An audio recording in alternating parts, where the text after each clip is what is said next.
नमस्कार, सत श्रीकाल, जय हिंद दोस्तों। मैं इस समय मौजूद हूँ टिकरी बॉर्डर पर अपने प्यारे चैनल के लिए वॉइस ऑफ भादोगढ़ हम बनेंगे आपकी आवाज़। वॉइस ऑफ भादोगढ़ हम बनेंगे आपकी आवाज़ हमारा यूट्यूब चैनल आप लाइक करना, कमेंट करना, सब्सक्राइब करना और ज़्यादा से ज़्यादा हो सके तो शेयर करना। इस समय हम किसान आंदोलन की बातें कर रहे हैं और किसान आंदोलन जो चल रहा है टिकरी बॉर्डर पर मैं इस समय मौजूद हूँ और बड़ी संख्या में किसान यहाँ पर मौजूद हैं जो कि पूरे मादा तौर से तैयार हैं। जो कल मीटिंग होने वाली है 5 तारीख को और वो चाहते हैं कि इन काले कानून जो कृषि का विधेयक जो आया है उसको पूरे तरीके से रद्द किया जाए। उसी कड़ी के दौरान हम मौजूद हैं टिकरी बॉर्डर पे और हमारे साथ जुड़ रहे हैं जो राजस्थान के बड़े नेता हैं जो समर्थन के लिए आज पहुंचे हैं यहाँ पर। रामपाल जी जाट जो किसान महासभा के अध्यक्ष हैं, राजस्थान से आए हैं, उनसे भी बातचीत करेंगे और हमारे साथ में हरियाणा क्षेत्र के जो हमारे बड़े नेता हैं, बड़ी बड़ी खापों से आए हैं, उनसे भी बातचीत करेंगे और जानेंगे कि किसान विधेयक के अंदर ऐसी क्या चीज़ है जिसको ये अपनी पुरजोर मांग उठा रहे हैं रद्द कराने के लिए। उसमें क्या कमियां हैं, क्या खामियां हैं और क्या आशा की किरण इनको दिखाई देती है कल की मीटिंग को लेकर के। एक बार बातचीत करते हैं। रामपाल जी, आपका स्वागत है। एक बार अपना परिचय दें चैनल को और हमारे चैनल को बताएं कि किस काम से आप यहाँ पर आए हैं। मेरा नाम भारत नागपाल। भारत नागपाल जी, मेरा नाम रामपाल जाट है, राष्ट्रीय अध्यक्ष हूँ किसान महापंचायत का, राजस्थान से हूँ। आज हम राजस्थान में किस जगह थे? राजस्थान में अभी जयपुर रहता हूँ। मेरा मूल जिला सवाई माधोपुर है और मैं 27 वर्ष हाई कोर्ट में एडवोकेट रहा हूँ, एडिशनल एडवोकेट जनरल रहा हूँ। इसलिए ये एडवोकेसी से जुड़े रहना, फिर मैंने उसको छोड़ दिया। एडवोकेसी कोई रिटायरमेंट लेता नहीं है। बुद्धिजीवी वर्ग से हैं, एडवोकेट रह चुके हैं और काफ़ी साल इन्होंने प्रैक्टिस की है। आज राजस्थान से आप लोग आए हैं, क्या समर्थन देने के लिए आए हैं? निश्चित, हम समर्थन तो हमारा पहले से ही है। हम तो सुंदर तालमेल रहे, तालमेल मजबूत रहे। और एक बात हम विशेष कहना है कि भाई अभी तक 3 तरफ से तो दिल्ली घिर चुकी, चौथी तरफ बाकी है जो लाइफ लाइन है NH8। अब NH8 वहाँ किसान ही किसान नजर आएंगे, ये शुरू हो जाएगा। कल तक की हम प्रतीक्षा करेंगे। कह रहे हैं कि अभी तक दिल्ली 3 तरफ से घिर चुकी है और चौथी तरफ जो राजस्थान का बॉर्डर है वहाँ पर जो है NH8 जो गुड़गांव जयपुर हाईवे है उसको ये बंद करने के लिए कह रहे हैं, दिल्ली जयपुर हाईवे, तो उसको भी ये बंद करना चाह रहे हैं। तो आप ये बताइए कि जो सारा कृषि विधेयक का चक्कर है, यहाँ 7-8 दिन से इतना बड़ा जमावड़ा है, कुंडली बॉर्डर के ऊपर भी है और भगवान का शुक्र है कि उग्र नहीं है प्रदर्शन। तो आप क्या कहते हैं, कृषि विधेयक के अंदर ऐसी क्या चीज़ है जो आप लोगों को पसंद नहीं आ रहा, आप चाहते हैं ये कानून रद्द हो? नागपाल, इसका जितना अध्ययन हमने किया है 7 दिन लगे और 8वें दिन 14 जून को हमने पत्र लिख दिया प्रधानमंत्री जी को कि अच्छा हो कि आप इनको वापस ले लो।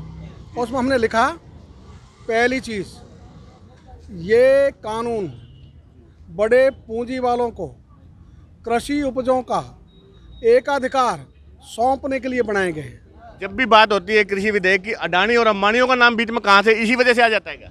नागपाल में एक खास बहुत फैंटास्टिक चीज़ बताता हूँ। अडानी अंबानी तो वो मेंढक है जो अजगर के मुंह में बैठे हैं। इसलिए अजगर के मुंह में बैठा हुआ मेंढक, उसकी जीभ लपलपाती रहती है कीड़े खाने के लिए। वो ये भूल जाता है जिस दिन अजगर मुंह बंद कर लेगा उसका अस्तित्व भी समाप्त हो जाएगा। इसलिए ये अभी तो इनको अच्छा लग रहा है, लेकिन कुल मिला के ये सारा गेम ये जाएगा विदेशी पूंजी के हाथ में। उस समय अडानी और अंबानी ये मेंढक की तरह अजगर का मुंह बंद होते ही समाप्त हो जाएंगे। इसलिए इनको भी चेतना चाहिए, ये जो देश के साथ कर रहे हैं ये ठीक नहीं कर रहे। और एक उदाहरण बताता हूँ मैं आपको, एक ही अभी एक सर्वे आया है हमारे माननीय अडानी जी की, एक दिन की आय 456 रुपये नहीं, लाख नहीं, करोड़, 456 करोड़ है। अरे हम तो किसान ये कहते हैं हमारी एक दिन की आमदनी 456 रुपये कर दो, तो हमारी तो 456 भी करने को सरकार तैयार नहीं है और उनकी आमदनी 456 करोड़ रुपए। ऐसा क्या काम करते हैं भाई? वो कोई रात दिन कमाते हैं क्या? रात दिन हम कमाते हैं, हमारी आमदनी नहीं किसान की और उनकी आमदनी। इसलिए जिस रास्ते पर अभी सरकार चल रही है वह तो पूंजीपतियों को पोषित करने के लिए, क्योंकि एक है पवित्र गठजोड़ है हिंदुस्तान में राजनेताओं का, पूंजीपतियों का और अधिकारियों का। वो तीनों का है पवित्र गठजोड़ मिलकर जो मेहनत कश है, जो श्रमजीवी है, जो पसीने से कमाता है, उसकी कमाई पर डाका डालने का काम कर रहा है। और डाका डालकर खुद की जेब भरने का काम कर रहा है। इसलिए जितनी योजना इनकी आई है, हर योजना में डाका नजर आएगा। चाहे अभी प्रधानमंत्री फसल मैं बीमा पिछले हो। कई दिनों से यहाँ पर आ रहा हूँ, लगातार कवरेज हमारी चल रही है। आज आप राजस्थान से आए हैं, आप लोग हरियाणा से आए हैं। अभी तक थोड़ा सा कम लगा था मुझे कि हरियाणा से, राजस्थान से, और यहाँ तो खट्टर साहब ने भी कहा कि ये तो पंजाब की मूवमेंट है, पंजाब का आंदोलन है, पंजाब के किसान हैं, कांग्रेसी किसान है, खालिस्तानी है, तरह तरह के जुमले इन्होंने छोड़े हैं। आज आप राजस्थान से दिखे, मुझे हरियाणा से भी दिखे। क्या कारण है कि भारतीय स्तर पर ये आंदोलन अभी जोर नहीं पकड़ रहा है? नागपाल, हिंदुस्तान का प्रत्येक स्टेट का किसान आज आंदोलित है। कहीं सड़क पे दिख रहा है, कहीं घर बैठे वो आंदोलित। क्या ये किसान जो हैं, किसानों की समस्याएं भी स्टेट वाइज अलग अलग हैं क्या? नागपाल, हिंदुस्तान के किसानों की अलग अलग समस्या तो है, लेकिन जो कॉमन समस्याएं वो है, वो जो पैदा करता है, जितना उसमें खर्च करता है उतने दाम उसकी जेब में वापस नहीं आते। इसलिए किसानों की ऋण चुकाने की क्षमता वो समाप्त हो गई और किसान समय से पहले ही अपनी जीवन लीला समाप्त कर रहा है। देश के ललाट पर किसानों की आत्महत्याओं का कलंक है। इसलिए हम तो चाहेंगे कि माननीय प्रधानमंत्री जी, आप देश के ललाट पर किसानों की आत्महत्याओं का कलंक धोने के लिए इन तीनों कानूनों को तो वापस ले लो और न्यूनतम समर्थन मूल्य पर खरीद की गारंटी का कानून, खराबे के समय क्षतिपूर्ति की गारंटी का कानून, ये ले आना है। और हमने केवल कहा ही नहीं नागपाल। बहुत बढ़िया बात इन्होंने कही है। आप बने रहिएगा हमारे साथ, अब दोबारा आपके पास पहुंचेंगे। और आज जैसा कि मैंने बताया कि हम लगातार इसको कवरेज दे रहे हैं टिकरी बॉर्डर से, और आज 7वां या 8वां दिन है। और इस दौरान बड़ा दुख होता है हमें जानते हुए कि अध्यक्ष साहब, हम आपको बता दें 4 लोग यहीं बहादुरगढ़ में ही शहीद हो चुके हैं, और उनको लेकर के भी इनका हरियाणा सरकार का बड़ा अड़ियल रवैया रहा। बहादुरगढ़ शहर को भी जाम किया कि उसको शहीद का दर्जा दिया जाए, कुछ मुआवजा राशि उन परिवारों को दी जाए जो लोग शहीद हो चुके हैं। और अब हम किसान से, जो हमारे हरियाणा से जुड़े हैं, उनसे भी बातचीत करेंगे। अभी तीसरे दौर की वार्ता कल होगी। 2 दौर की वार्ता हो चुकी है, तीसरे दौर की वार्ता कल होनी है। आपको क्या आशा की किरण नजर आती है कि कल कुछ फैसला आ सकता है, यस और नो में? देखिए, जिस प्रकार के परिचय दें आप। रामकिशन महलावत रेवाड़ी से, जी। जिस प्रकार प्रधानमंत्री जी ने वाराणसी में बयानबाजी मन की बात करी है, उससे नहीं लगता कि अपनी गलती को गलती मानने को तैयार हैं। और ये इस अपनी गलत बात को जस्टिफाई करने पे लगे हैं। इनके जो मंत्री हैं उनको ये दे दिया कि किस तरह किसान को शांत करना है, और इसी तरह इस वार्ता को लंबी करने जा रहे हैं। इनको पता है कि मुद्दा क्या है। उसको वार्ता लंबी चलने से नुकसान होगा या कोई फायदा निकल के आना है? नहीं, ये पूरे देश को खड़ा कर देंगे। पूरे देश का किसान आज उद्वेलित है, पूरे देश का किसान आज खड़ा हो चुका है। और कितना ही ये दमन चक्कर अपना लें, हमें 2 बार जेल में डाला गया है, रेवाड़ी के किसानों को, मेवात के किसानों को, गुड़गांव के किसानों को। ये कितना डालेंगे? अभी रामपाल जी हमारे साथी हैं राजस्थान से इन्होंने कूच किया, इनको बॉर्डर पे रोक रखा है। हमारे शाहजहाँपुर बॉर्डर लगता है, इनको वहां रोक दिया है, हरियाणा में प्रवेश नहीं किया गया, करने दिया है। लोकतंत्र में मैं देख रहा हूँ शायद पहली बार ऐसा हुआ है कि किसी भी एक शांतिपूर्वक आंदोलन के लिए जो लोग निकले हैं, वो निकले दिल्ली के कूच के लिए हैं। और हरियाणा बॉर्डर पर के जो सड़क को खोद देना, जिसको लेकर के कोर्ट ने फटकार लगाई है कि जो भी सरकारी अधिकारी हैं या स्टेट का मुख्यमंत्री है, वो इसकी भरपाई करे कि रोड को खोद देना ये बिल्कुल इलीगल है। क्योंकि आम जन की समस्याएं भी तो उनकी जिम्मेवारी है ना, कोई समस्याएं ना आए उनको। तो इस चीज़ को लेकर के हरियाणा के अंदर जो ये खट्टर सरकार की बयानबाजी आ रही है कि नहीं, ये जो कौन से किसान हैं, असली किसान तो खेत के अंदर हैं, ये पंजाब कांग्रेस है, खालिस्तानी है। तो आपको क्या लगता है, अब आप लोग बहादुरगढ़ के अंदर आए हो, अब आप यहाँ पे समर्थन आपने दिया, तो ये लोग किसान नहीं है क्या?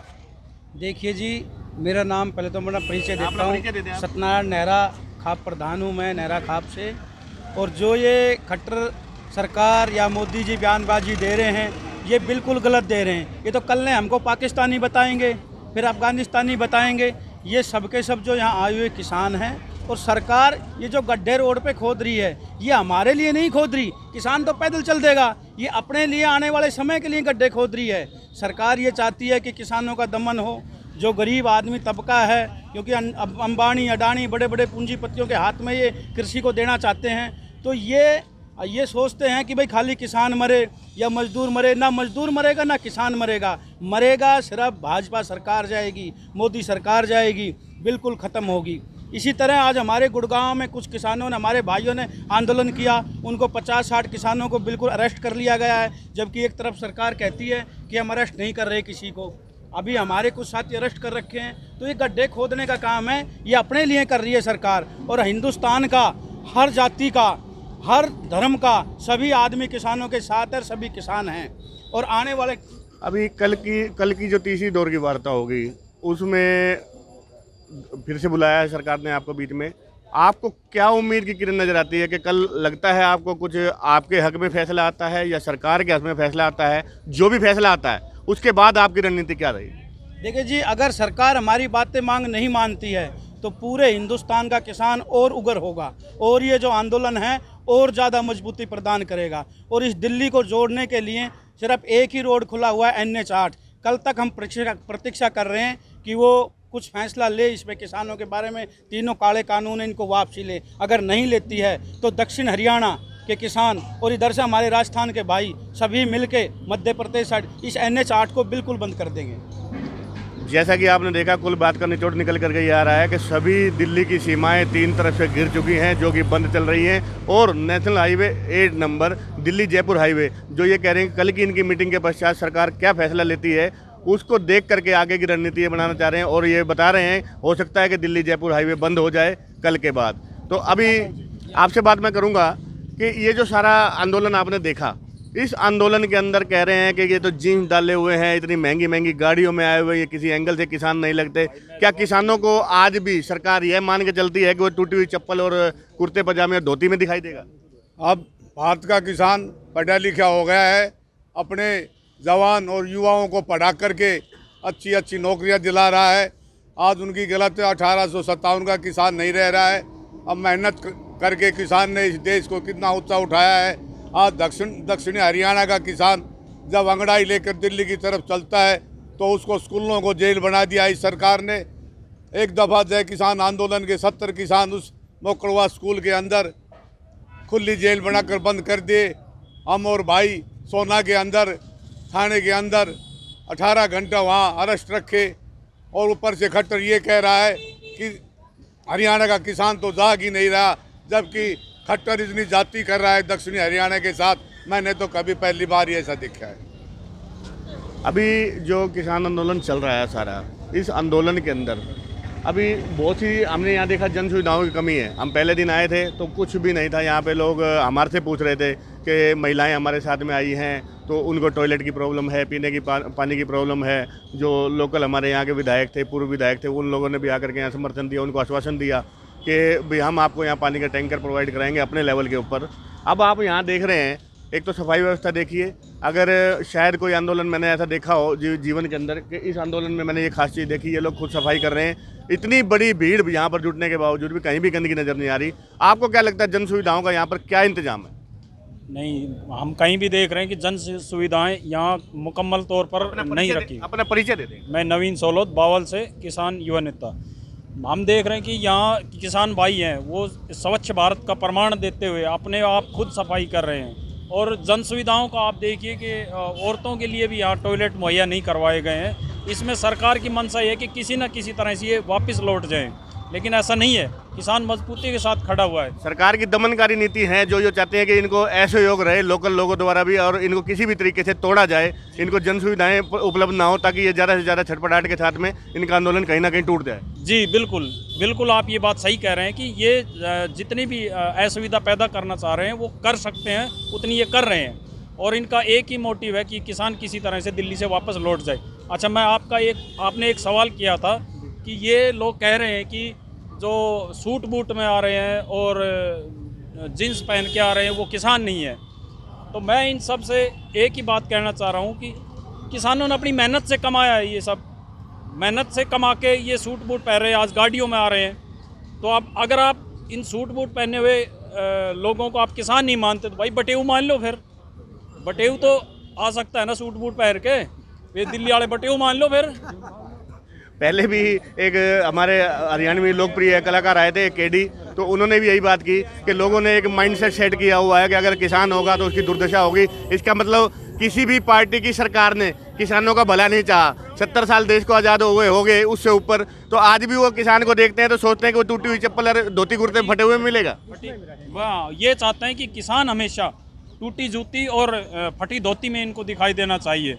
अच्छा, ये नहीं चाहते। एक अंतिम सवाल मेरा रहेगा। इस दौरान आपने देखा कि अभी मैं पीछे हम भी स्टडी कर रहे थे, मैंने भी देखा कि किसान विधेयक है, क्या मैंने भी पढ़ा अध्यक्ष साहब। मैं 5-7 दिन से स्टडी करके जब तक किसी काम को नहीं करता जब तक मुझे उसकी नॉलेज ना हो। अगर नॉलेज होगी तभी कुछ बोल पाएंगे, तभी आपसे कुछ पूछ पाएंगे, नहीं तो कोई अधिकार नहीं है मेरा कि मैं आपसे पूछूं, आप मुझे कुछ भी बताएं और मैं एक्सेप्ट कर लूं।